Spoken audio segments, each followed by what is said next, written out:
नमस्कार। आकाशवाणी से प्रस्तुत है समाचार प्रभात।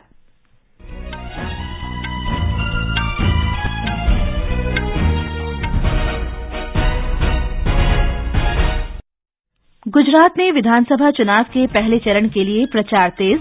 भाजपा के वरिष्ठ नेता और प्रधानमंत्री नरेंद्र मोदी सौराष्ट्र क्षेत्र में 4 जनसभाओं को संबोधित करेंगे। भारत के 53वें अंतर्राष्ट्रीय फिल्म महोत्सव का आज गोवा में रंगारंग उद्घाटन। नेपाल में आम चुनाव के लिए आज मतदान।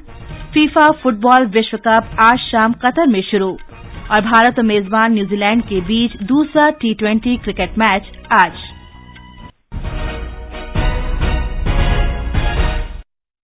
समाचार प्रभात के साथ मैं फरहत नाज। गुजरात में विधानसभा चुनाव के पहले चरण के लिए प्रचार अभियान चरम पर है। भाजपा के वरिष्ठ नेता और प्रधानमंत्री नरेंद्र मोदी गुजरात दौरे के दूसरे दिन आज सौराष्ट्र क्षेत्र में 4 जनसभाओं को संबोधित करेंगे। हमारे संवाददाता ने बताया है कि प्रधानमंत्री का सौराष्ट्र क्षेत्र का दौरा भाजपा के लिए बहुत महत्वपूर्ण है, क्योंकि सौराष्ट्र को गुजरात में सत्ता की कुंजी माना जाता है। सौराष्ट्र क्षेत्र की 48 विधानसभा सीटें 11 जिलों सुरेंद्रनगर, मोरबी, राजकोट, जामनगर, देवभूमि द्वारका, पोरबंदर, जूनागढ़, गिर सोमनाथ, अमरेली, भावनगर और बोटाड में फैली हैं। 2017 के विधानसभा चुनाव में पाटीदार आंदोलन सहित विभिन्न राजनीतिक मुद्दों के कारण कांग्रेस ने इस क्षेत्र में 28 सीटों पर जीत हासिल की थी, जबकि भाजपा के विधायकों की संख्या घटकर 19 रह गई थी। 2012 के चुनाव में भाजपा के यहां से 30 विधायक थे। भाजपा को उम्मीद है कि प्रधानमंत्री की सभाओं के बाद सौराष्ट्र क्षेत्र में पार्टी की स्थिति बदलेगी। वहीं कांग्रेस अपने प्रदर्शन को दोहराने की पूरी कोशिश कर रही है। उधर आम आदमी पार्टी भी अपना खाता खोलने के लिए पुरजोर प्रयास कर रही है। अहमदाबाद से अपर्णा खूंट के साथ संजीव शर्मा, आकाशवाणी समाचार, जूनागढ़। श्री मोदी ने कल वापी में एक रोड शो और वलसाड में जनसभा को संबोधित किया। उन्होंने लोगों से अधिक संख्या में मतदान करने का आग्रह करते हुए कहा कि देश का विकास वोट की ताकत से ही हुआ है। प्रधानमंत्री ने युवा और पहली बार मताधिकार का उपयोग करने वाले युवाओं से उज्जवल भविष्य के लिए मतदान करने को कहा। निर्वाचन आयोग ने मतदान पश्चात सर्वेक्षणों पर 5 दिसंबर शाम 6:30 बजे तक रोक लगा दी है। इस दौरान मतदान पश्चात सर्वेक्षण के नतीजे प्रिंट और इलेक्ट्रॉनिक मीडिया से प्रकाशित या प्रसारित करने और किसी भी तरह संप्रेषित करने पर रोक रहेगी। आयोग ने इस संबंध में राज्यों के सभी मुख्य चुनाव अधिकारियों को पत्र लिखा है। दिल्ली नगर निगम चुनाव के लिए कुल 1349 उम्मीदवार मैदान में हैं। कल नाम वापसी के अंतिम दिन 67 प्रत्याशियों ने नाम वापस लिए। निगम के 250 वार्डों में 4 दिसंबर को मतदान होगा और मतगणना 7 दिसंबर को होगी। इस बीच दिल्ली राज्य चुनाव आयोग ने मतगणना के लिए 42 केंद्रों पर तैयारियां पूरी कर ली हैं। चिन्हित केंद्रों पर इलेक्ट्रॉनिक वोटिंग मशीनों के उपयोग के लिए प्रशिक्षण भी दिया जाएगा। संसद का शीतकालीन सत्र 7 दिसंबर से शुरू होगा और 29 दिसंबर तक चलेगा। इस दौरान 23 दिनों में 17 बैठकें होंगी। लोकसभा और राज्यसभा सचिवालयों ने तारीखें अधिसूचित कर दी हैं। संसदीय कार्य मंत्री प्रहलाद जोशी ने आशा प्रकट की है कि सत्र के दौरान विधायी कार्य और अन्य मदों पर रचनात्मक बहस होगी। 53वें भारतीय अंतर्राष्ट्रीय फिल्म महोत्सव का शुभारंभ आज गोवा में होगा। उद्घाटन समारोह पणजी के निकट doctor Shyama Prasad Mukherjee indoor stadium में आयोजित किया जाएगा। उद्घाटन समारोह में सूचना और प्रसारण मंत्री अनुराग सिंह ठाकुर तथा राज्य मंत्री एल मुरुगन शामिल होंगे।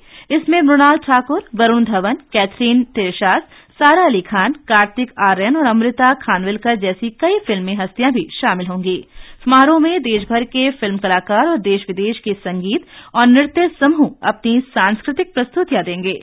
आजादी का अमृत महोत्सव की भावना के साथ आयोजित होने वाले उद्घाटन समारोह का विषय है पिछले 100 वर्षों में भारतीय सिनेमा का विकास। एक रिपोर्ट। भारतीय पैनोरमा वर्ग में 25 फीचर फिल्में और 20 गैर फीचर फिल्में दिखाई जाएंगी। अंतर्राष्ट्रीय संवर्ग में 183 फिल्में प्रदर्शित की जाएंगी। उद्घाटन समारोह में स्पेन के फिल्म निर्देशक कार्लोस सौरा को सत्यजीत रे लाइफ टाइम अचीवमेंट पुरस्कार दिया जाएगा। समारोह में फ्रांस मुख्य देश है और कंट्री फोकस पैकेज के तहत वहां की 8 फिल्में दिखाई जाएंगी। महोत्सव का आरंभ ऑस्ट्रियाई निर्देशक डाइटर बर्नर के फिल्म अल्मा एंड ऑस्कर के साथ होगी। आकाशवाणी समाचार के लिए गोवा से अशोक शुक्ल। ये समाचार आकाशवाणी से प्रसारित किए जा रहे हैं। पापा ये सब? हाँ, जो चीजें सालों से बेवजह पड़ी हो उन्हें हटा देना चाहिए। ये भी दादाजी की पुरानी पासबुक और एफडी। अरे ये कैसे रह गया? पैसे गए? नहीं, उपाय है। बैंक खाते को संचालित करते रहना चाहिए, वरना खाता इनऑपरेटिव हो जाता है। ऐसे में बैंक से संपर्क करें, खाता सक्रिय करवाएं और आपकी रकम जो है उसे ब्याज समेत क्लेम करें। दादू ये आरबीआई कहता है जानकार बनिए, सतर्क रहिए। सही कह रहा है। समाचार प्रभात में आपका फिर स्वागत है। प्रधानमंत्री नरेंद्र मोदी ने लोगों से भाषा के आधार पर भेदभाव दूर करने और भावात्मक एकता सुदृढ़ करने का आह्वान किया।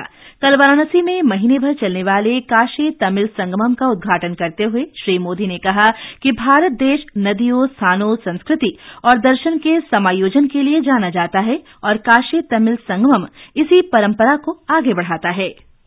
काशी और तमिलनाडु दोनों ही संस्कृति और सभ्यता के टाइमलेस सेंटर्स हैं। संस्कृत और तमिल जैसी विश्व की सबसे प्राचीन भाषाओं के केंद्र हैं। आप जीवन के हर क्षेत्र में काशी और तमिलनाडु के अलग अलग रंगों में इस एक जैसी ऊर्जा के दर्शन कर सकते हैं। गृहमंत्री अमित शाह ने सभी देशों का आह्वान किया है कि वे अपने हितों से ऊपर उठकर आतंकवाद और आतंकियों को धन आपूर्ति रोकने के लिए कारगर उपाय करें। उन्होंने कहा कि ऐसे देशों के खिलाफ कड़े आर्थिक प्रतिबंध लगाए जाने चाहिए जो आतंकवाद को कूटनीतिक हथियार के तौर पर इस्तेमाल कर रहे हैं। नई दिल्ली में आतंकियों को धन मुहैया कराने पर रोक लगाने संबंधी तीसरे अंतर्राष्ट्रीय सम्मेलन के समापन सत्र में श्री शाह ने कहा कि कुछ देश आतंकियों को निरंतर वित्तीय साधन मुहैया करा रहे हैं। श्री शाह ने कहा कि आतंकवाद लोकतंत्र, मानवाधिकारों, आर्थिक प्रगति और विश्व शांति का सबसे बड़ा शत्रु है। उन्होंने कहा कि इस संकट से निपटने के लिए सभी क्षेत्रों में आतंकवाद के विरुद्ध युद्ध शुरू करने की आवश्यकता है। हमारी सबसे पहली प्रतिबद्धता होनी चाहिए ट्रांसपेरेंसी के साथ कोऑपरेशन की। सभी देशों को, सभी संगठनों को बेहतर और प्रभावी तरीके से इंटेलिजेंस साझा करने में पूरी तरह से ट्रांसपेरेंसी का संकल्प लेना होगा। हमें टेररिज्म और टेररिस्ट गुटों के खिलाफ की इस लड़ाई को प्रत्येक भौगोलिक क्षेत्र में और प्रत्येक वर्चुअल में लड़ना होगा। अर्थव्यवस्था में सूचना और संचार प्रौद्योगिकी से उत्पन्न अवसरों का लाभ उठाने के लिए नेटवर्क तैयारी के मामले में भारत ने अपनी रैंकिंग में 6 पायदान का सुधार किया है। हाल ही में प्रकाशित नेटवर्क रेडीनेस इंडेक्स 2022 की रिपोर्ट के अनुसार भारत अब 61वें स्थान पर पहुंच गया है। 131 अर्थव्यवस्थाओं की तैयारी पर आधारित इस इंडेक्स का लक्ष्य प्रौद्योगिकी, लोक शासन और प्रभाव के 4 क्षेत्रों में उनके कार्य निष्पादन का मूल्यांकन करना है।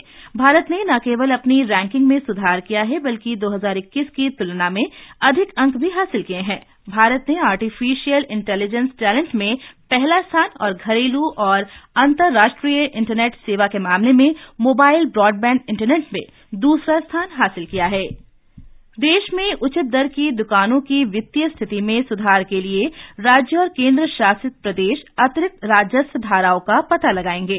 नई दिल्ली में खाद्य और सार्वजनिक वितरण सचिव संजीव चोपड़ा ने राज्य और केंद्र शासित प्रदेशों के खाद्य सचिवों के साथ बैठक में बताया कि केंद्र 2023-24 तक सभी सरकारी कार्यक्रमों में पौष्टिकता संवर्धित चावल के वितरण का लक्ष्य लेकर चल रहा है। राज्यों और केंद्र शासित प्रदेशों को निर्धारित समय सीमा के अनुसार पौष्टिकता संवर्धित चावल की खरीद, आपूर्ति और वितरण सुनिश्चित करने के लिए कहा गया है। नेपाल में संसदीय और प्रांतीय विधानसभाओं के लिए एक साथ एक ही चरण में मतदान अब से कुछ देर बाद शुरू होगा। एक रिपोर्ट। नेपाल की प्रतिनिधि सभा के लिए संसदीय और प्रांतीय विधानसभाओं से कुल मिलाकर 275 सदस्यों का चुनाव किया जाएगा। नेपाल के 7 प्रांतों में 1 करोड़ 70 लाख से अधिक पात्र मतदाता हैं। चुनाव प्रक्रिया में अंतर्राष्ट्रीय पर्यवेक्षकों के रूप में भारत, भूटान, बांग्लादेश और मालदीव के मुख्य निर्वाचन आयुक्त भाग ले रहे हैं। भारतीय प्रतिनिधिमंडल का नेतृत्व मुख्य निर्वाचन आयुक्त राजीव कुमार कर रहे हैं। समाचार कक्ष से चंद्रिका जोशी। फीफा फुटबॉल विश्व कप का आज कतर की राजधानी दोहा में रंगारंग शुभारंभ होगा। अल-खोर के अल-बयात स्टेडियम में शाम 7:30 बजे उद्घाटन समारोह आयोजित किया जाएगा। समारोह में दक्षिण कोरियाई boy band BTS Jungkook dreamers की प्रस्तुति देंगे। वहीं अन्य कलाकारों में ब्लैक आइड पीस, रोबी विलियम्स और नोरा फतेही शामिल होंगी। उद्घाटन मैच में मेजबान कतर का मुकाबला इक्वाडोर के साथ रात 9:30 बजे होगा। लियोनेल मेसी, क्रिस्टियानो रोनाल्डो और नेमार जैसे दिग्गज फुटबॉल खिलाड़ियों का ये संभावित अंतिम विश्व कप होगा। एक रिपोर्ट।